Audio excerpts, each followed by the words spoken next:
सादा जीवन होता है उच्च विचार। एक लड़की है जिसका नाम है जस्सी, पर जस्सी जस्सी कोई नहीं।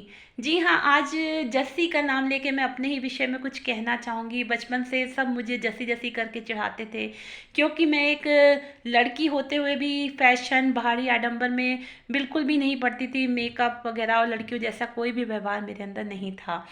सब मजाक में मुझे कहते थे कि तुम जस्सी जैसी हो। एक सीरियल आता था जस्सी जैसा।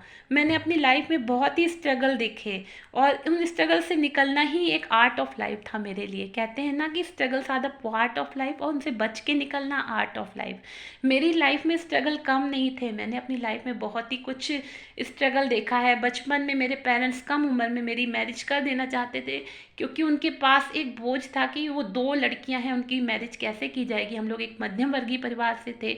मेरे पेरेंट्स ने मुझे पढ़ाने लिखाने में कोई भी कमी नहीं छोड़ी थी। मैं आगे पढ़ना चाहती थी। उस समय मेरा पहला स्ट्रगल शुरू हुआ। मैंने कहा, घर वालों के अगेंस्ट जाके बोला कि मुझे पढ़ना है, आगे बढ़ना है। तब मेरे पेरेंट्स भी मेरी बात पे एग्री हुए और मुझे पढ़ने दिया। फिर भी ग्रेजुएशन के बाद जब मेरी मैरिज हो गई, फिर मैंने स्ट्रगल पे स्ट्रगल देखा। उस मैं डिटॉक्स रिश्ते से निकलने के बाद, कहते नहीं कि जो इंसान खुद बहुत कुछ झेला होता है वहीं दूसरों को सलाह दे सकता है।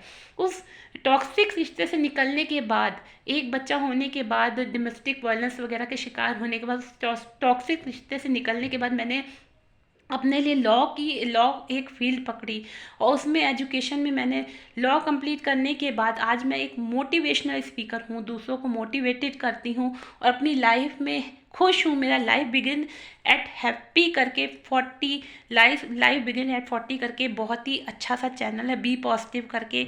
और मैं चाहती हूँ अपने चैनल के माध्यम से किसी को भी मैं खुशी दे पाऊँ या किसी का भी जीवन बचा पाऊँ जो डिप्रेशन में है, तो वो मेरे लिए बहुत ही सौभाग्य की बात होगी। और